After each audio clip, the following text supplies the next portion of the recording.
보유세는 후순위, 공급, 금융 규제에 나선 정부, 실효성은 어떻게 될까? 일단은 이겁니다. 보유세는 후순위. 일단은 보유세 언급을 지금 하면 안 돼요. 선거가 끝난 다음에 해야 되거든요. 지금은 최대한 지지층을 많이 만들어놔야 돼요. 그렇기 때문에 보유세는 후순위를 해야 돼요. 표를 얻는 거죠. 그리고 보유세에 대해서는 언제 정체를 드러내냐? 선거 후. 선거용 멘트죠. 그래서 지방선거 후 증세를 해야 되거든요. 왜냐하면 돈을 많이 썼으니까 세금 걷어야죠. 그래서 이런 얘기일 겁니다. 그래서 실효성이 있을까? 그리고 이 공급에 대한 부분들 여기에 대해서 열심히 이제 실효성 있게 하겠다고 했는데 우선은 저는 공급과 금융 규제 이 두 개 모두 다 실효성이 거의 없다고 생각을 합니다. 공급의 실효성요? 한번 볼까요? 어제 신문이네요. 이 정부 9개월 동안에 서울의 공공임대 아파트 164개 공급했습니다. 그것도 소형 아파트로. 지금 여기 보면은 삼천은 매입 건설, 그러니까 매입 임대 이런 거고 공공임대 순수한 거는 164개. 서울에는 여기 보면은 공공에서 임대주택을 맡는 것이 바람직하다는 대통령의 주장과는 달리 실질적인 공급의 성과는 많이 미진했다. 별로 얼마 나오진 않았다. 지금 서울의 민간 임대 보유 아파트, 그러니까 우리가 내는 다주택자들이라든지 이제 임대사업자 42,000인데 42,000 대비해서 164개. 0.38%를 2025년 6월부터 8개월 동안 요만큼 냈습니다. LH에서. 굉장히 많이 냈죠. 그만큼 장기 공급이 어렵다는 겁니다. 임대 아파트를 공급하겠다. 그다음 민간의 이제 사업성을 높여서 하겠다. 그다음에 주택 수를 늘리겠다. 확대하겠다. 뭐 지금 350만 호 건설하겠다. 다 어려운 일입니다. 장기적으로 굉장히 시간이 많이 걸리고 그리고 이 164가구의 정체는 또 절반이 소형 평수입니다. 공급을 이렇게 했습니다. 공급은 단기적으로 출현시키기가 어렵습니다. 실질적으로 이재명표 공급 대책을 실행하겠다라고 하고 서울 수도권에 6만 호 공급 발표를 하고 350만 호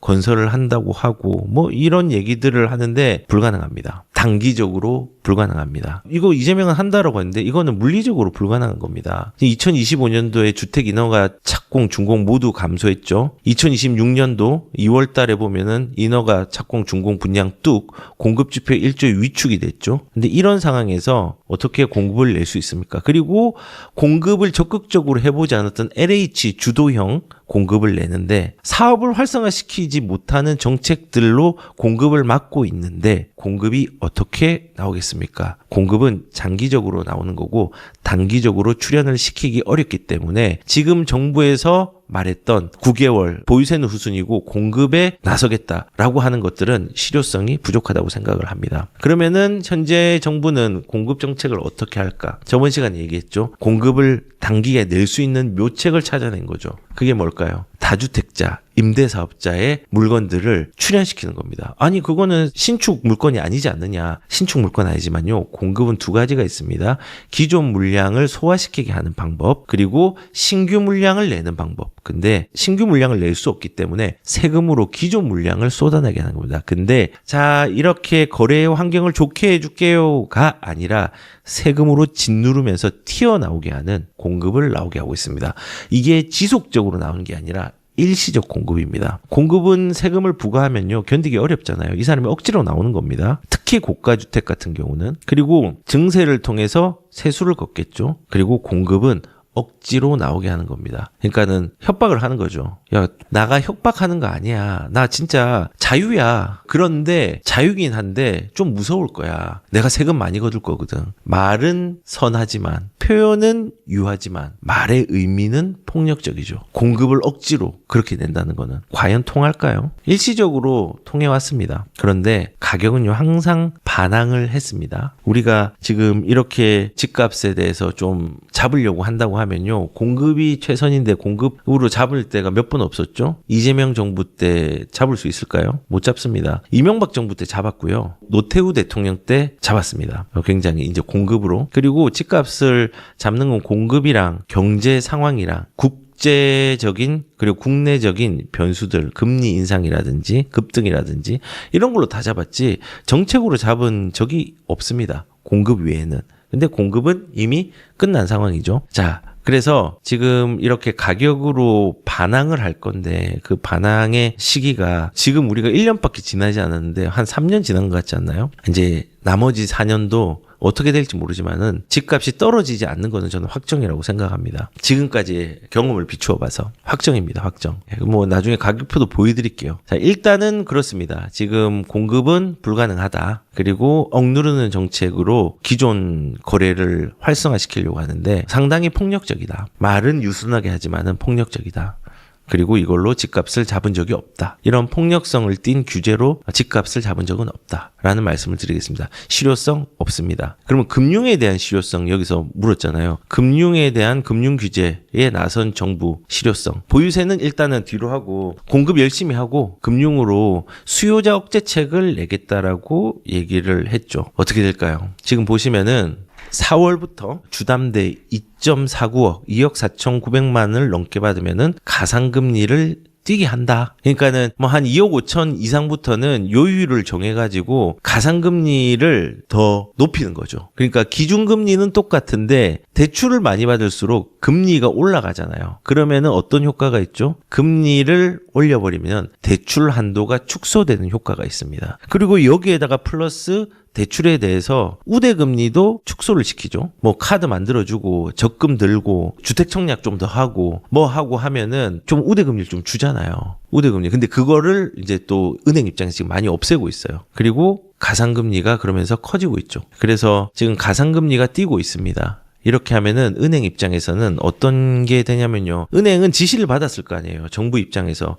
야, 너희들 대출 제대로 해. 너무 많이 해주면 큰일 난다. 가계부채 증가해가지고 연체율 넣을 수 있으니까는 그거 관수 단단히 해. 라고 얘기를 하니까 그래요. 우리 그렇게 할게요. 그러면 금리 올리면 되잖아요. 그럼 한도가 줄어드니까. 그러면서 은행 입장에서는 일단은 가상금리가 상승하면서 수익이 늘겠죠. 그리고 가상금리가 늘어나면 대출 한도가 줄어드니까는 대출 한도를 쪼개어서 판매할 수 있어요. 은행에서는 수익이 늘어나는 구조입니다. 은행 수익 늘어나죠. 정부 입장에서는 규제를 했어. 그리고 세금을 냈어. 그리고 세금을 확대시켜요. 그리고 정부는 명분을 달아서 이제 돈을 뿌려요. 생산은 많이 안 했는데 돈을 뿌려요. 그러면서 대출을 많이 받습니다. 개인은 대출 못하게 막아라고 은행한테 지시를 했죠.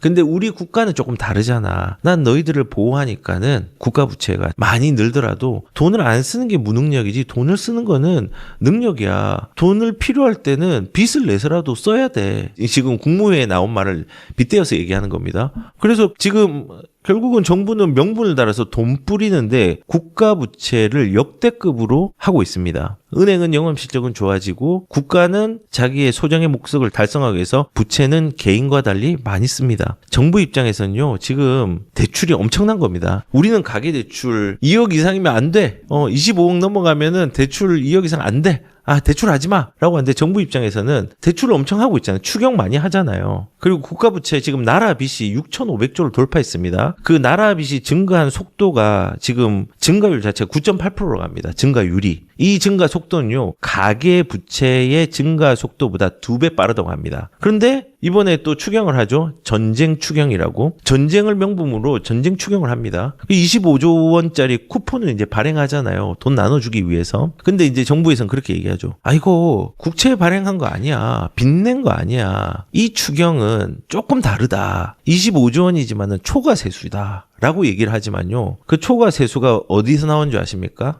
반도체 발에서 나왔잖아요. 기업이 잘해서 나온 거잖아요. 국가가 잘해서 나온 게 아니라 기업이 잘해서 나왔다고요. 그래서 초과 세수가 되었어요. 그러면은 국가가 아닌 기업이 잘해서 나왔으면 그 초과 세수에 대해서 지금 6,500조를 돌파한 빚에 대해서 관리를 해야죠. 근데 초과 세수로 추경하는 거니까는 이거 괜찮아. 이걸로 돈 푸는 거야. 아니 지금 우리 같은 경우는 가계 부채가 지금 조금만 넘어가도 이거 관리해야 되기 때문에 빚 갚아라. 이거 빚 많이 내면 안 된다고 얘기하는데 국가에서는 나는 지금 이번에 보너스를 받았어. 초과 세수가 나왔으니까 요거를 그냥 좀 쓸게. 이거는 빚이 아니야. 근데 빚은 있어. 빚을 관리해야죠. 지금 우리 가계부채와 똑같은 논리로 한다고 하면은 그러면서 이 전쟁이라는 명분을 통해서 선거 직전에 돈을 딱 풀면은 어떻게 될까요? 사람들 박수를 치겠죠. 와, 좋아. 이제 박수를 칠 겁니다. 선거 직전에 푸니까요. 제가 저번에 방송에서 얘기하지 않았나요? 분명히 어떤 명분인지 모르겠지만은 명분을 달아서 돈을 풀 거라고 선거 직전에. 그러면 이제 이게 어떤 결과를 하냐? 인플레를 자극합니다. 지금 국가적인 위기, 내수 경기도 안 좋고 환율도 박살이 나고 전쟁으로 인해서 우리가 수입에 대한 두려움들, 물가 상승에 대한 두려움들이 압박이 가해지는 시기에 불이 났는데 기름을 붓죠. 뭘로 붓냐? 25조로 또 붓는 거예요. 그리고 인플레를 자극을 하는 거예요. 그런데 이 빚은 왜 이렇게 계속 내느냐? 선거에 이겨야 되니까. 그리고 이 빚은 안 갚아도 돼요. 본인이 죽은 뒤에 누가 갚느냐? 미래 세대가 갚거든요. 나랑 상관없는 일이거든요.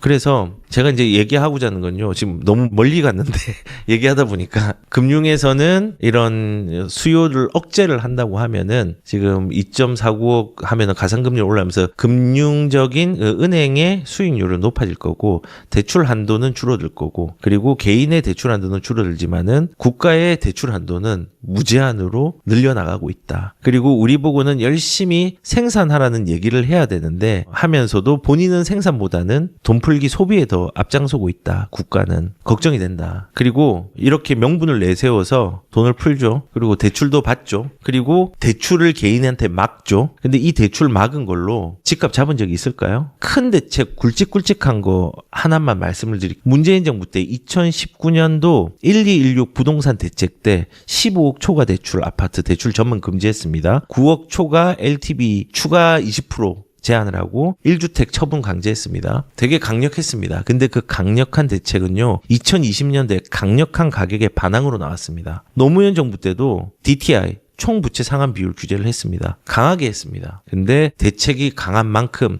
더 강력한 급등이 나왔습니다. 아니 말로만 하지 말고 얘기를 해봐 라고 하면은 지금 여기가 노무현 정부에서 대출 규제를 세게 했을 때입니다. 가격이 떨어졌나요? 틈새를 찾아가지고 수요를 찾아왔습니다. 자 그리고 문재인 정부 때 1216 대책 때 세게 했습니다. 어떻게 됐습니까? 조금 소강 상태다 바로 급등을 했습니다. 대출이 집값을 잡는 변수가 아니거든요. 근데 이걸 계속 잡고 있어요. 대출도 금융도. 이걸 지금 줄인다고 집값이 멈춰지나요? 일시적으로 멈출 수도 있지만은 본질적으로 집값을 잡는 수단이 아니란 말이에요. 그런데 정부에서는 계속 이런 압박을 놓고 있습니다. 그래서 금융당국들은 이런 것들을 실질적으로 시행을 하고 있습니다.